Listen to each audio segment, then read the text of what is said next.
So I just got done watching the new season of Animaniacs, Season 2. And I have to say I'm really, really impressed. I sort of expressed this in my last video on Season 1. It wasn't that the season was bad, it was just that it just kind of came and went out of my consciousness. There was nothing that really stuck with me. Outside maybe the Hunting the Warners episode. Yeah, I mean, really, that's the only one I really go to, and that's just because it invokes the old season, I guess. I hate to be like that. However, I find that this new season is fantastic.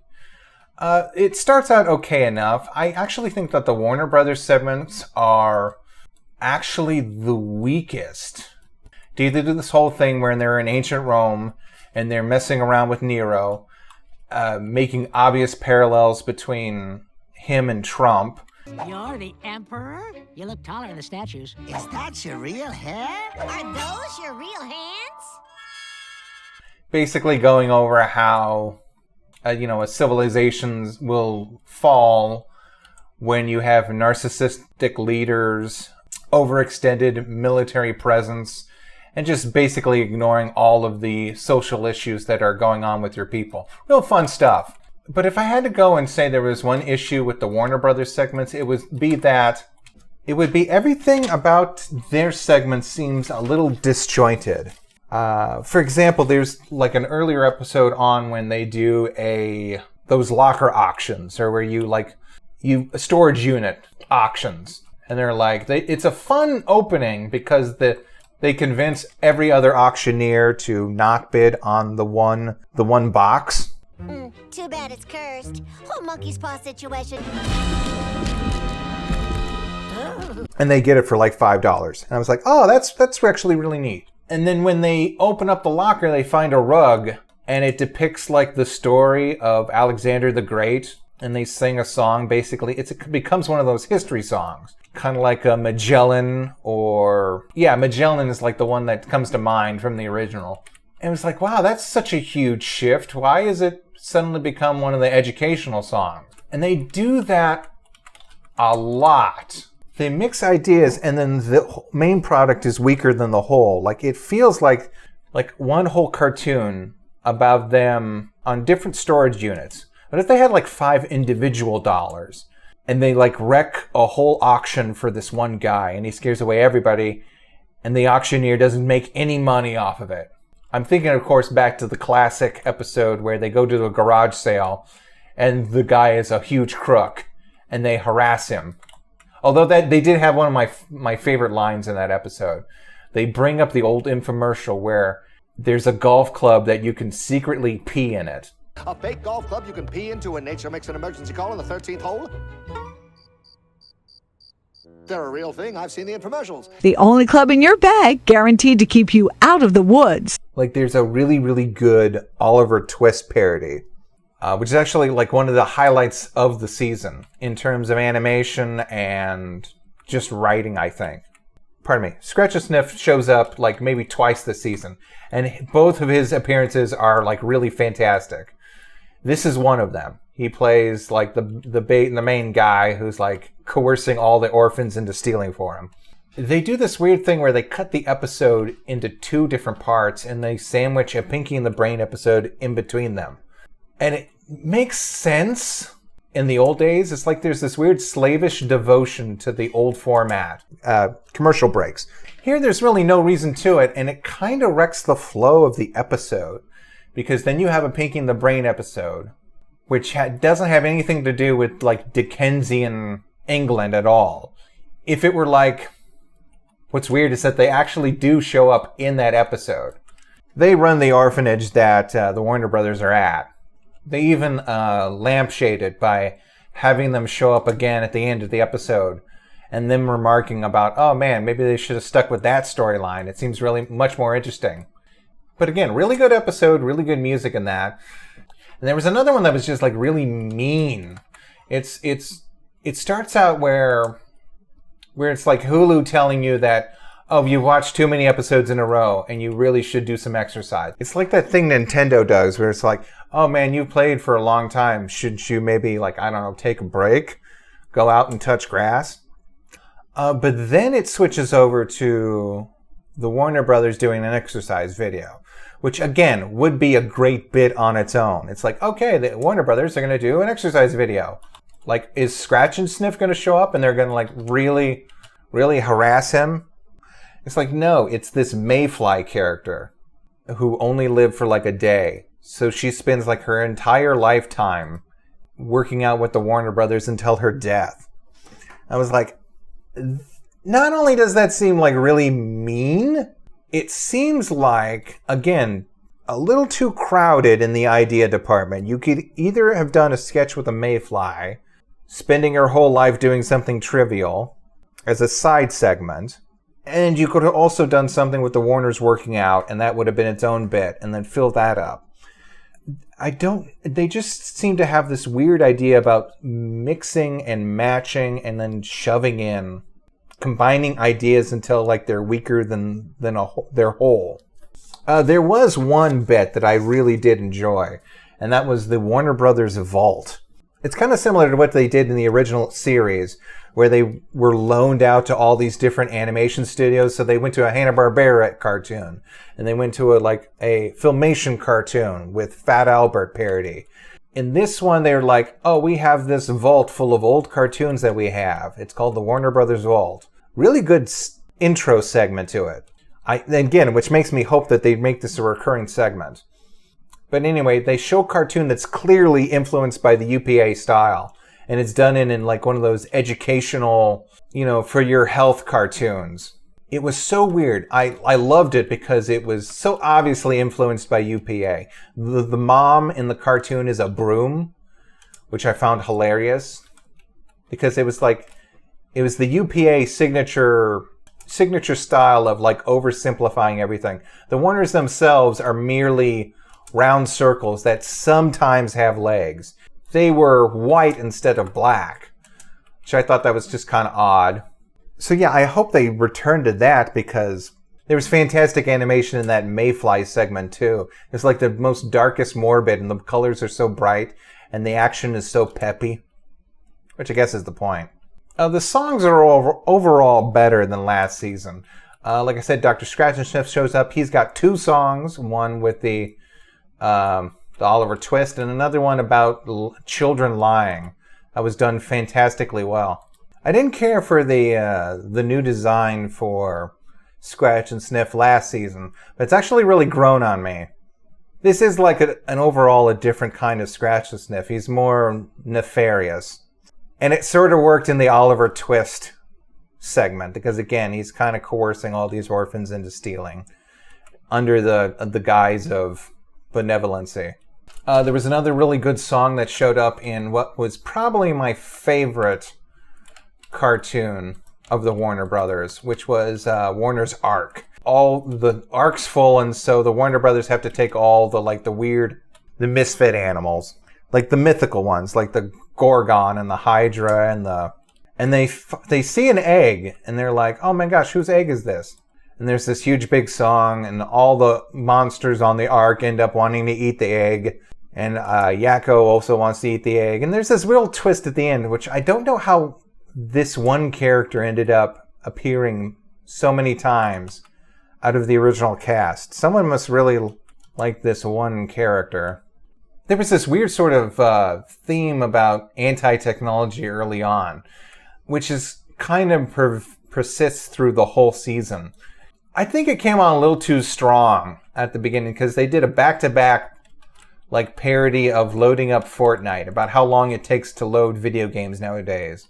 And that was followed up by a segment about signing up for email and getting a bunch of spam, and how it was the equivalent of an exorcism. Which, all of it was spot on. None of it was blown too out of proportion, but it was just maybe you shouldn't have put them back to back, give the audience a little bit of a breather. The final episode of the season was actually the worst in terms of animation. It was really twingy.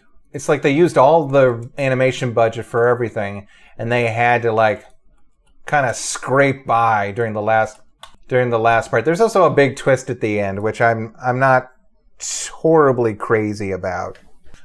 Speaking of which, last video I complained about how Nora seemed to be pretty much untouchable in terms of like getting the classic Warner Brothers treatment. She just wouldn't get like harassed like all the other old antagonists would. And I was kind of hoping they'd do something about that this season. And they kind of sort of did. But she hires the Warners to do some entertainment at her kid's birthday party. Kid's pissed off, gets into like a really big argument with Dot, which is really entertaining. And Nora kind of kills herself trying to keep up with everything, trying to appease her daughter in a way. So I guess that's kind of like her getting a little bit of her comeuppance. There's one episode where, it's that last episode actually, where the Warners think that they are related to Nora somehow. They take a DNA test to actually figure out what the hell they are, and it turns out that they might be related. Jellystone Park did a weird episode that was almost exactly like that, where a character thinks that they're related to someone they're not. But you come out of the season like sort of glad what happens to Nora in terms of like, okay, she's no longer the unflappable character that she is, but you also gain a little bit of sympathy for her and her daughter and her family as a whole. It's actually weird. There's actually lore now. But yeah, I would say that last episode is really rough to look at in terms of animation. They also backloaded the whole season with the other stuff that I didn't quite care for last time, like the Starbucks stuff, Starbucks and Cindy, which is fine, it's respectable. I like Starbucks and Cindy way more than I like the gnome who lives in people's mouths or whatever. You're welcome. I suppose I should just get to the point, which is I was incredibly surprised and delighted by the Pinky and the Brain stuff this season. My God, what a glow up. Last season, I basically said that Brain came off as like a total monster last season. And they sort of course corrected that with a lot of episodes in this season, because he actually makes connections with Pinky over the course of many episodes this time. Including the first one, which is really great. It's an old chestnut of a teleporter accident combining both Pinky and the Brain. So Brain is in the back of Pinky's head. And they actually like foreshadow it really cleverly in the episode. Pinky is watching this cartoon about a guy with his head on backwards. It's like a really cheap flash animation that you would find on YouTube. Brain, of course, hates it. He thinks it's like tripe and dribble. And then of course, he's the one on the back of Pinky's head now. But you know what? The two actually have to work together in order to make another makeshift teleporter. And I will tell you, I was surprised how much of a laugh seeing Brain go narf. Narf, narf, narf. Oh no. What a huge laugh that got out of me. I was not expecting that. And again, it was like an actually really sweet moment, seeing the two have to work together in order to get back to the lab.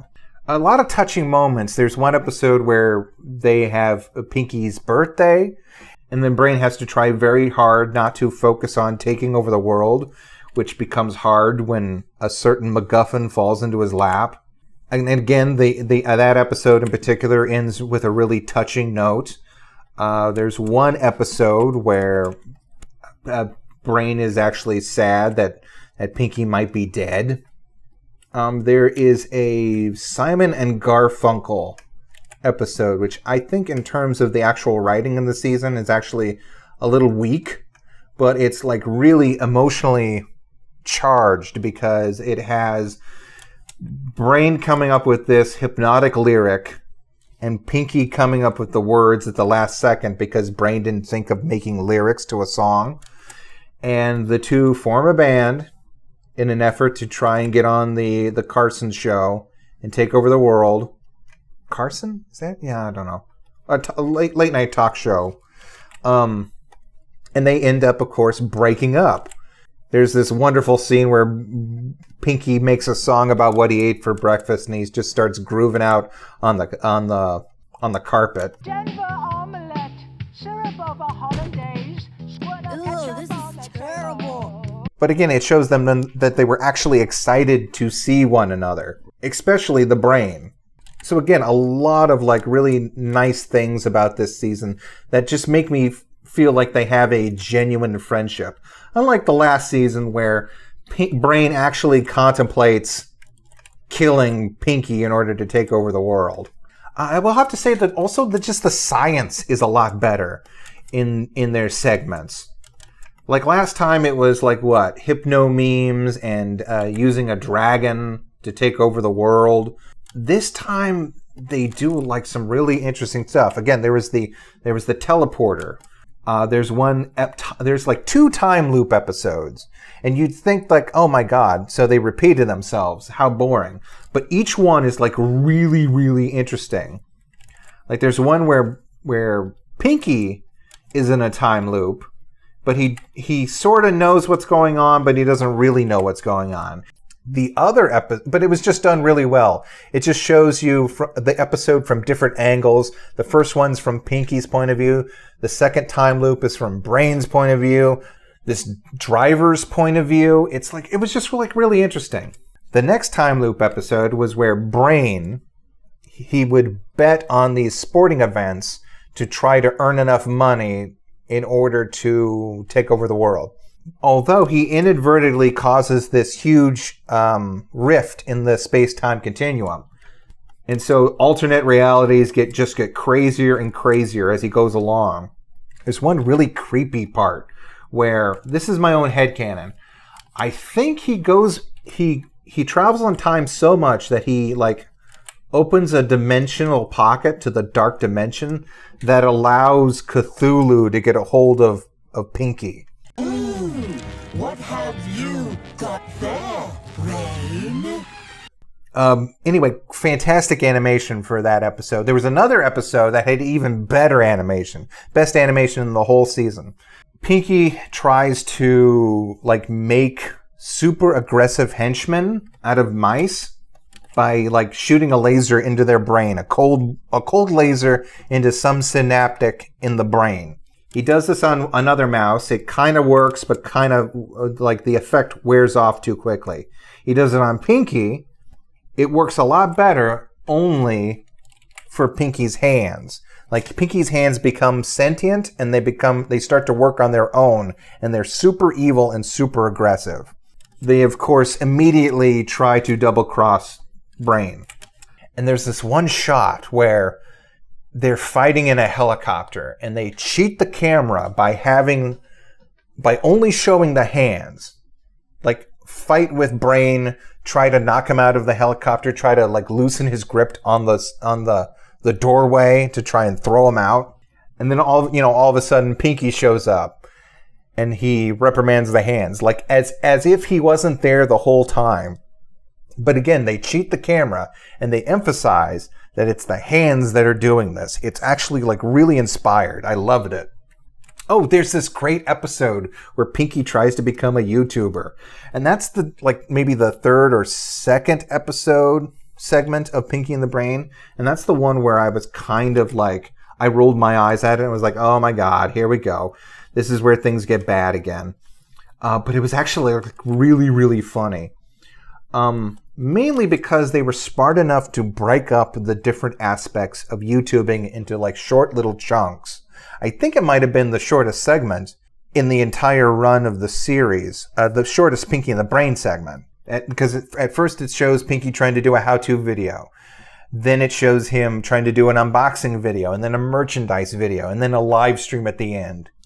Meanwhile, in the background, Brain is trying to come up with this idea to manipulate lotto numbers so that he can win the lotto and use that money to try and take over the world. You can sort of see where this is going. He basically gives out the winning lotto numbers ahead of time on YouTube. And by the end of the episode, the jackpot is just $6.66. Which, by the way, that surprised me. But then the follow-up response from the guy running the lotto made me crack up even more. The $20 million jackpot will yield a payout of $6.66 per winner, and the devil's number, and the devil is here, and he's in my brain! They do a lot of darker jokes this season, which I wouldn't... They feel like they may have been... Like they would have been included in the original series, but were like ultimately cut at the last minute. Remember that scene in Silence of the Lambs? It was just like that, except I didn't need to steal anyone's face. My hands just did it for fun. But anyway, just like a really great the pacing in that episode was really great. Like the Pinky and the Brain segments are some of the best animated in this season. I was actually like really surprised they got that much love dedicated to them.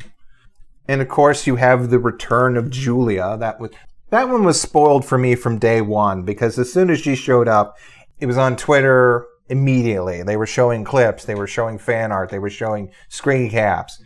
Julia was kind of the MVP of the last season.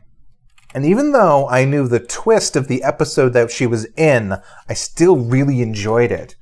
It didn't lose its impact at all because it was really fun to watch. She is disguised as Pinky, which like big ups to Rob Paulson for acting like Julia, acting like Pinky, because there are all these little tales really early on. Like Pinky seems way too eloquent.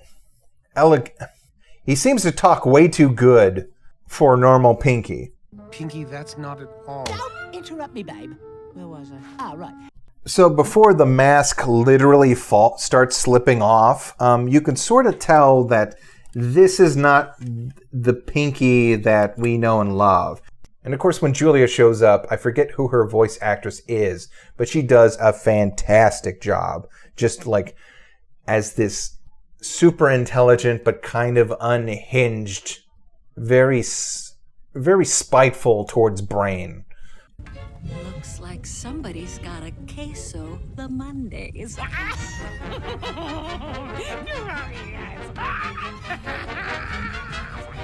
So yeah, again, hopefully she shows up the next season. I'm actually excited for next season, which has been confirmed. Like, I hope they keep up this kind of energy and investment with the Pinky and the Brain segments. There were 2 weak spots with the Pinky and the Brain segments. And it was sort of similar to the problem I said that the Warner Brothers segments had, is where they mixed too many ideas. There was one where there was a dinner with fools, or a dinner for fools kind of thing, but it was also with world dictators. And so you got Vladimir Putin, and you've got Kim Jong-un, and you've got Brain, and they all bring these wacky guests. The whole premise is that they all love Pinky, and they all think that Brain is the idiot.